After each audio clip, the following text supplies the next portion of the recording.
la bienvenida a esta nueva charla académica, a esta nueva invitación de reunión de parte de Biomédico, de parte de Secretaría de Deportes, del secretario del gobernador. Tiene como intención afianzar conocimientos eh, para poder aplicar en nuestros deportistas. Este tipo de conocimientos, quien maneja el conocimiento en nuestros días tiene poder, y la idea en este caso es de una problemática que se subvalora muchas veces y que estamos, o que encontré en el poco haber que estaba compartiendo con algunas de las deportistas.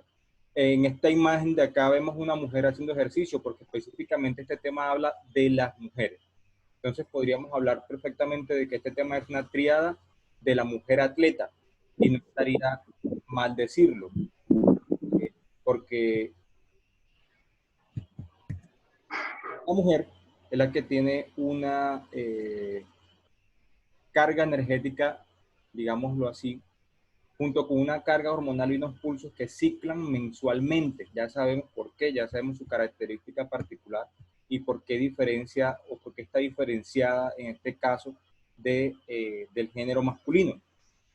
Resulta y pasa que hace un tiempo venía notando unas particularidades, un conjunto de enfermedades en mujeres diferente del resto, que las apartaba o que disminuía o afectaba su rendimiento deportivo, y no tenía una explicación clara de ello. Como culpa de ello, inicialmente trataron de mencionar a los ciclos menstruales como un culpable, pero con el tiempo y con la evidencia científica, los estudios médicos se dieron cuenta que iban más allá de solamente los ciclos menstruales. Pues decían, no, ella es que debe estar en el punto de menstruación, por lo tanto tiene menos sangre por la pérdida que ha tenido, y por lo tanto su rendimiento se explica, su menor rendimiento se explica por eso, porque tiene menos sangre. Pero cuando llegó un punto en el que las mujeres tenían embarazos previo a competencias y notaban un rendimiento diferente, a veces óptimo, a veces superior por el resto, empezaron a darse cuenta que esas mujeres no tenían un periodo y que su rendimiento estaba, digamos, óptimo. Entonces no se explicaba porque no era la cantidad de sangre, o sea, no, en ese momento no tenían más sangre. Entonces no se explicaban por qué estaba sucediendo ello. Resulta y pasa que finalmente aclararon que el balance de energía es culpable de ello. ¿Cómo así el balance de energía? Yo les voy a mostrar que la mujer es la que lleva la balanza de todo. La mujer, acá en la imagen podemos ver la imagen representada de la justicia, ¿sí? En el que debe haber un balance entre el bien, el mal y algo que juzgue. En este caso nos referimos a bien y mal, el aporte de energía y el gasto de energía. Cuando hay un aporte mayor que un gasto, vemos que el rendimiento del deportista baja porque sube de peso a nivel graso, sube componentes de cantidad de sustrato energético que se pierde, y eso genera peor gasto, peor rendimiento. O cuando hay un mayor gasto o mayor intensidad de ejercicio, mayor práctica, mayor hora de entrenamiento, respecto de lo que está ingiriendo, también hay un disconfort en el cuerpo de la deportista. ¿Cómo lo va a manifestar? Ya caemos en la definición alrededor de 1992, donde el desorden de la tríada mujer atleta o tríada atleta es científicamente reconocida. Es la combinación de tres condiciones asociadas a un entrenamiento deportivo o atlético, en el que encajan desórdenes alimentarios, amenorrea quiere decir la falta de periodo o la ausencia de ovulación, y una condición que todos conocemos que es la osteoporosis.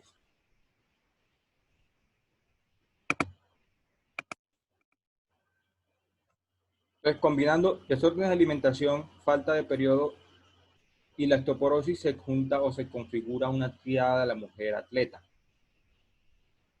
Ya después de 1992, cuando se configuró esta condición, estos desórdenes estaban documentados ya por separado, pero al configurarlos en una sola condición, significó una triada o un síndrome, porque eran más comunes en mujeres jóvenes con asociación psicológica, con alguna afectación psicológica, tenían en cuenta esta disposición de triada de la mujer atleta.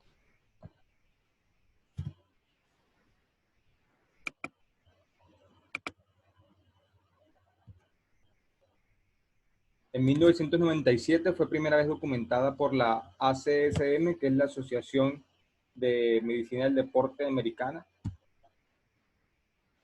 Y actualmente tenemos vigencia todavía de los últimos criterios de esta asociación del 2007, que conoce a la triada del atleta como un espectro de síntomas y condiciones, no algo tajante, no algo único, no algo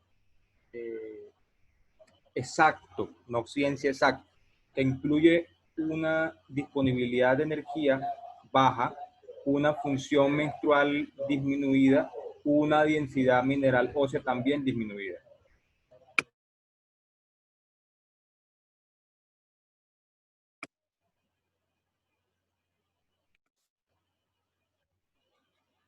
En cuanto a prevalencia, no existe todavía una cifra exacta, hay especulaciones de ella, pero la prevalencia real no se conoce. Se estima que los desórdenes alimentarios y amenorrea son más prevalentes que en la población general, o sea que las mujeres atletas tienen una mayor predisposición a tener esta afección.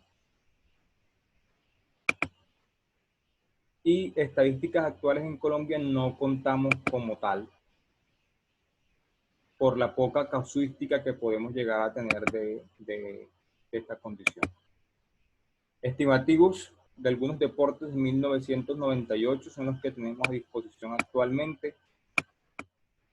Hasta 2006 que se documentaron casos, coinciden con eventos deportivos atléticos grandes como olímpicos, más frecuentemente en deportes de alta exigencia, donde la apariencia física juega un papel fundamental y es criterio para medallería y marca,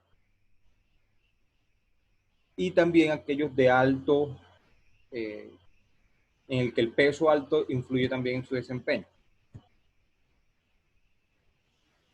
Se tienen datos de estos trastornos por separado.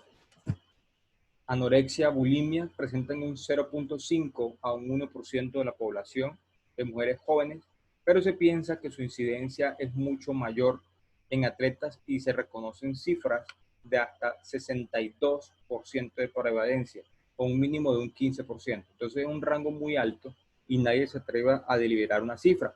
Además, es un tabú hablar de anorexia, bulimia y desórdenes de alimentación en deportistas. Entonces, esa cifra es sesgada. Otros, como los ayunos prolongados, las dietas inadecuadas y el uso de laxantes y diuréticos para poder adelgazar rápidamente, afecta en mayor proporción a las mujeres porque son las que están involucradas en deportes como ballet, danza, patinaje artístico, en los cuales el peso es fundamental.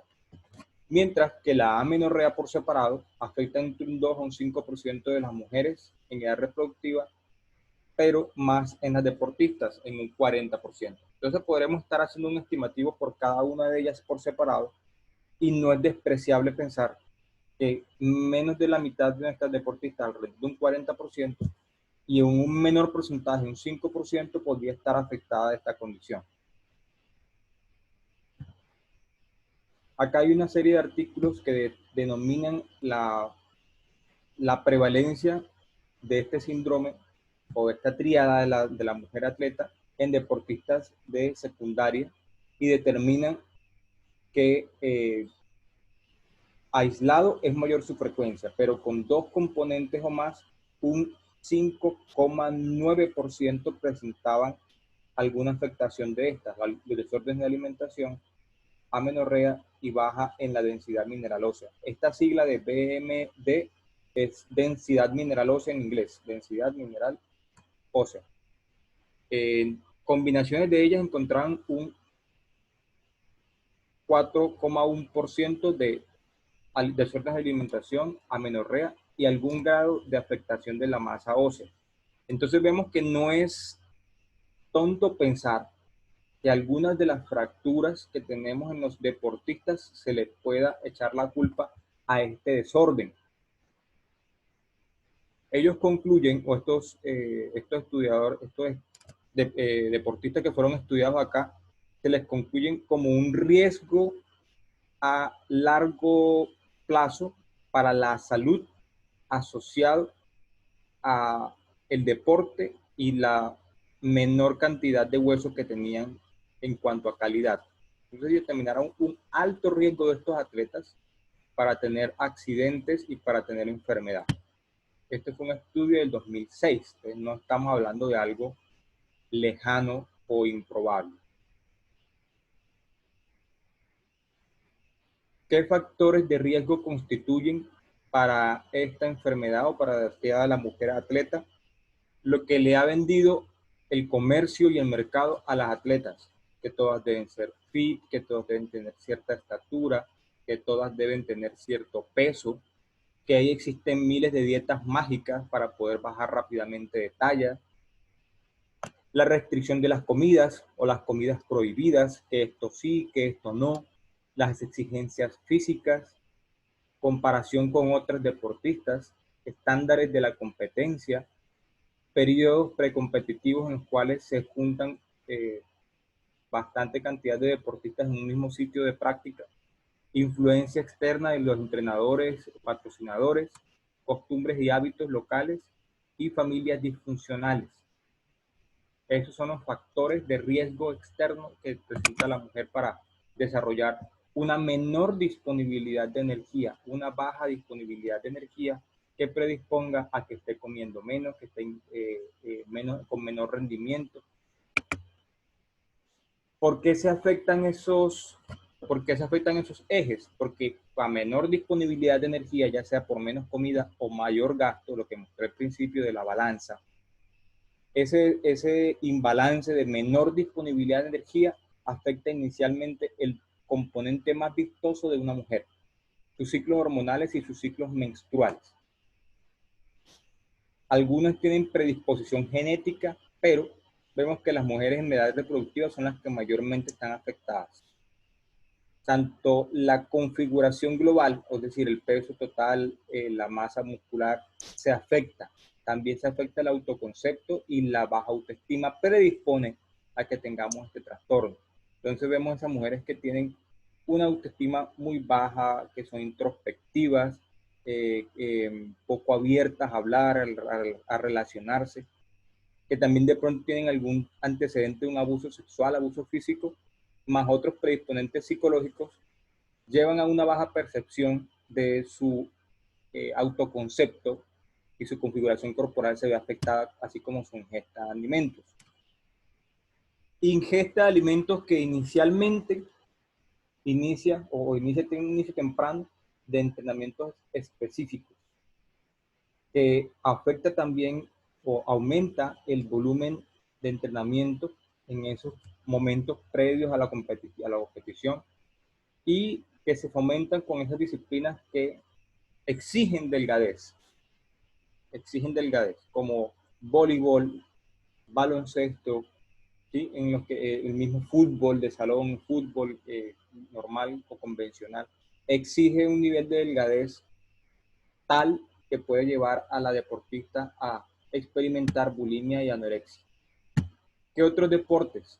Esos deportes que exigen un peso adecuado, esos deportes que son de mostrar, digamos así, CrossFit, el patinaje artístico, natación artística, esquí, toda la mayoría de deportes acuáticos en los que toca mostrar el cuerpo, que exigen un bajo peso, triatlón, y aquellas que exigen una categoría de peso, como son las artes marciales, judo, en las cuales están clasificadas por peso. Entonces tenemos que no solamente se presentan los tres en conjunto, sino que podemos ver cierto grado de cada uno de ellos. ¿Cómo así? Tenemos una mujer saludable siempre y cuando no tenga ninguna de estas afectaciones, ni en sus ciclos menstruales, ni tenga una deficiencia de energía, ni tenga una deficiencia en la calidad del hueso. Entonces, por fuera de este ciclo, tenemos la mujer saludable. Por dentro del ciclo podemos tener a esa mujer que tiene una deficiencia de energía, un trastorno de alimentación, una mayor exigencia de entrenamiento, está clasificada dentro de la deficiencia de energía como algo dañino, en este caso la flecha roja. Entonces ya estaríamos hablando de uno de los componentes de la tríada de la mujer atleta. Pero no se queda ahí, porque esa falta de energía no es aislada. Entonces vemos que a menor energía global y menor energía para producción de hormonas responsables del ciclo menstrual. Entonces ya va siendo una mujer enferma, una mujer patológica que no tiene los ciclos menstruales completos o que empiezan a fallar o a ser impuntuales, y son muy sutiles esos cambios en el ciclo menstrual. Es importante que aquellas mujeres que tengan una mayor exigencia en precompetencia, los entrenadores hagan indagación y pregunten activamente a la mujer que tienen en su práctica deportiva cómo están sus ciclos menstruales. Una pregunta tan sencilla como esa. Mira, ¿cómo están tus ciclos menstruales? No es una pregunta incómoda, no es una pregunta ya tabú, es una pregunta totalmente aceptada a nivel social y que nos aporta información sobre la salud general de esa mujer, que le estamos dando mayor exigencia. Ya cuando tengamos una afectación de la calidad del hueso, es cuando ya es bandera roja para decir, tenemos que intervenir a esa mujer, tenemos que hacer algo adicional porque está fallando, algo de nuestro método de enseñanza está fallando.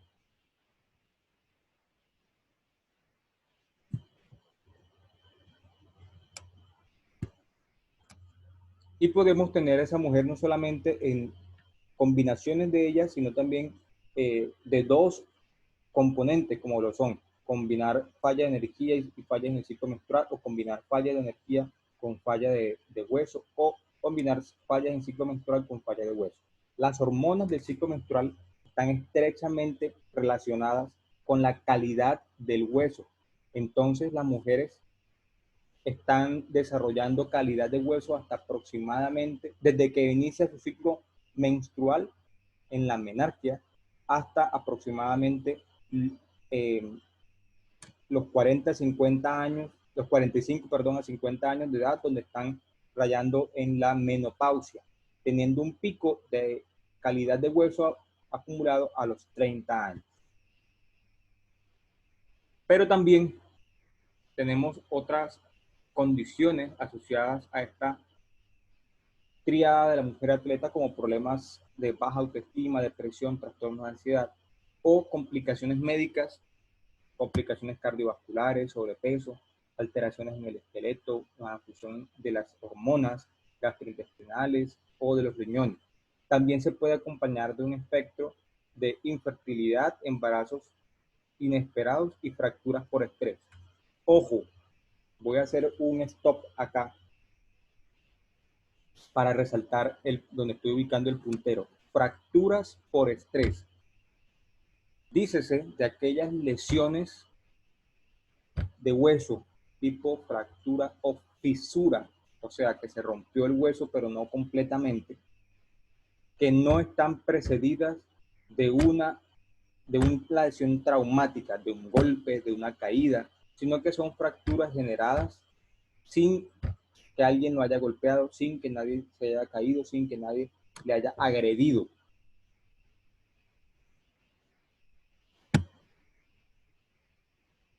Entonces, bueno, todavía no. Cuando tengamos esas fracturas por estrés, ya estamos hablando de que el síndrome está estructurado, de que hay un síndrome ya plantado en esa deportista, en esa mujer atleta, que afectó la calidad de hueso a tal punto que causó una lesión, una fractura. Esa fractura se configura como tal en toda la extensión de la palabra, de tratamiento, de parar al deportista, de parar el ejercicio, de llevarla a especialistas, si es caso, cirugía, ¿m? Con incapacidad en toda la extensión de la palabra.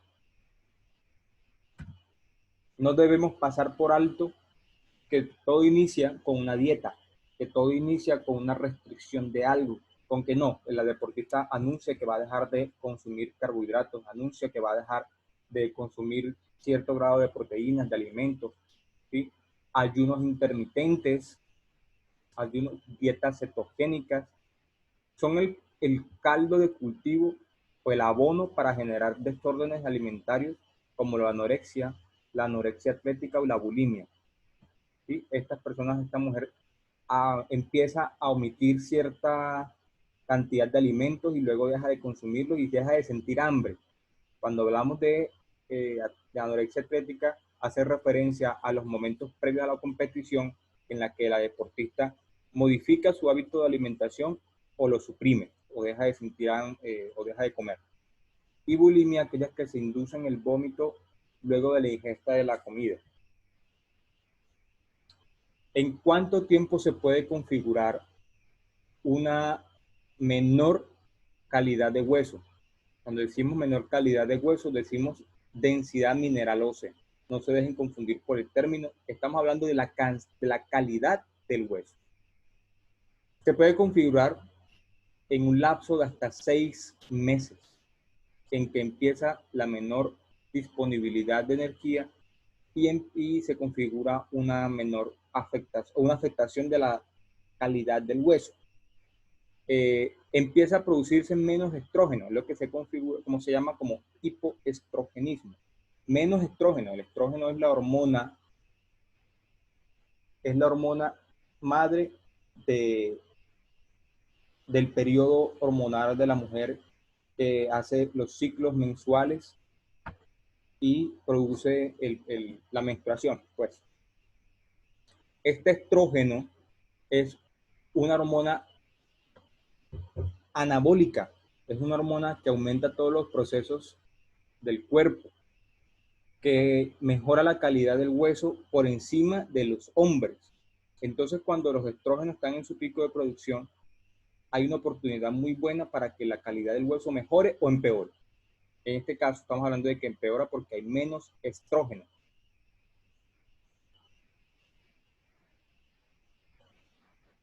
Como caldo de cultivo, tenemos que esos desórdenes de alimentación pueden perdurar todo ese tiempo. Y si tenemos una mujer que ya ha tenido fracturas inexplicables, sin trauma, estamos hablando de una afectación notable de la calidad del hueso. Ella debe ser valorada por un médico y le debe ordenar un examen que es una densitometría, que es la DXA. Esa densitometría es la que mide la calidad del hueso, es rápida, es barata, es accesible y nos determina, acá en nuestra sociedad la utilizan para determinar osteoporosis. Entonces es mandatorio para aquellas personas que tienen riesgo, como las personas las mujeres de la tercera edad y aquellas que han pasado por procesos como la extracción de la matriz o del útero, que predispone una menopausia temprana. Pero también aplica para deportistas con altos niveles de exigencia que tienen desórdenes de menstruación. Y al año debe hacérselo nuevamente. Entonces no olvidemos, si tenemos dudas, pueden consultar con el equipo biomédico.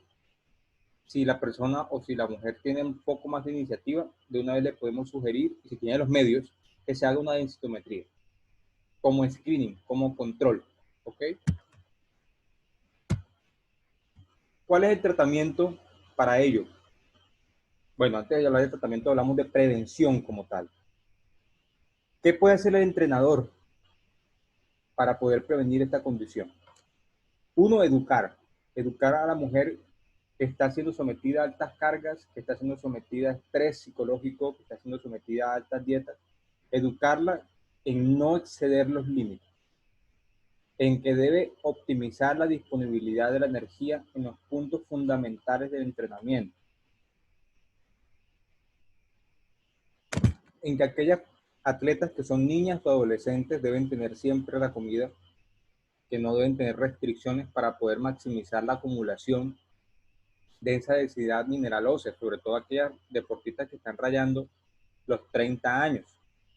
Consejerías nutricionales en las jóvenes, sobre todo aquellas que desarrollan deportes de riesgo que ya mencionamos. Captar esas personas o esas mujeres que tienen trastornos menstruales o alimentarios para una educación sobre los riesgos en el hueso. Aquí es donde el equipo biomédico actúa previniendo los riesgos de la mano con psicología. Eliminar esas prácticas nocivas detectadas para la pérdida de peso. Entonces, encontramos que previo a competencias pasa de todo, desde el chisme hasta el tutorial de YouTube, en el cual buscan cómo bajar rápidamente de peso por no haber llevado un entrenamiento a conciencia en momentos previos, sino que todo a última hora, ¿no? Entonces es cuando vemos que tómate la furosemida, que come nada más pechuga de pollo asada con pimentón, que tómate este otro medicamento, esta hidroclorotiazida que te deshidrata, que te baja de peso rápido, induce el vómito y una serie de conductas aberrantes que desarrollan los deportistas bajo cuerda, que algunos entrenadores con un ojo clínico, con un ojo entrenado detectan, pero que otros no, y se pasan por alto. Primera línea de batalla de manejo no es el medicamento. La primera línea de batalla es el aumento de la comida disponible, el aumento de la energía disponible. Bueno, bien no sea solamente comida, pueden ser también suplementos energéticos. Aquellas atletas que no tienen trastornos de alimentación deben ser remitidos a una consejería nutricional. Y aquellas atletas con comportamientos de dietas restrictivas se les aconseja el aumento del peso con mayor disponibilidad de energía para mejorar la densidad o la calidad del hueso. Ya hablando de medicamentos, tenemos que estos trastornos de alimentación deben recibir psicoterapia, terapia cognitiva, comportamental y de familia. Acá hablamos de medicamentos manejados por psiquiatría para desórdenes de alimentación tipo bulimia, anorexia. Y atletas con trastornos que no cumplan tratamiento con medicamentos deben requerir restricción de entrenamiento. Entonces, si esa persona, ya que vemos la calidad de la evidencia de esta recomendación, que si bien no es la mejor, es una buena evidencia científica, en decir que ese deportista que se rehúsa a recibir psicoterapia porque la requiere, porque detectamos que está bajando excesivamente de peso, que no está comiendo, que está induciéndose al vómito, el deportista, el entrenador, perdón, la interviene y dice, bueno, ¿está tomando psicoterapia? No, no la está haciendo. Hablamos con sus padres o con sus responsables y detectamos que se rehúsa a recibir la medicación, se le debe también restringir el entrenamiento. Es necesario, y lo resalto y lo pongo en letra roja, disminuir la intensidad del ejercicio de un 10 a un 20% para fomentar una ganancia de peso en esa deportista que ya está afectada, con énfasis en incrementos progresivos de la comida, de las calorías, en un 10 a un 20% mayor a lo que ya venía recibiendo progresivamente, y suplementar, y eso se lo he enfatizado bastante a aquellas mujeres que son muy exigentes con su cuerpo, con calcio y vitamina D. No les recomiendo la fijación de vitamina D con el sol, porque acá en Valledupar es imposible que uno reciba 100% sombra, como lo es en aquellas ciudades más frías y nubladas donde todo está tapado. Acá, quiere o no quiere, uno recibe sol, que es el que ayuda a fijar la vitamina D. Y el calcio suplementado, puesto que se asume que no está tomándolo o ingiriéndolo en una dieta buena. Una restauración de la menstruación con estrógenos o con uso de estrógenos se recomienda luego de una consulta médica especializada. Acá entro a participar yo como médico del deporte y un ginecólogo. Y ese es todo el mensaje que le quería transmitir. Espero que haya generado muchas dudas para poderlas aclarar en este momento. Entonces, doy participación y vía abierta a que todos hagan sus aportes. Sí, doctor, yo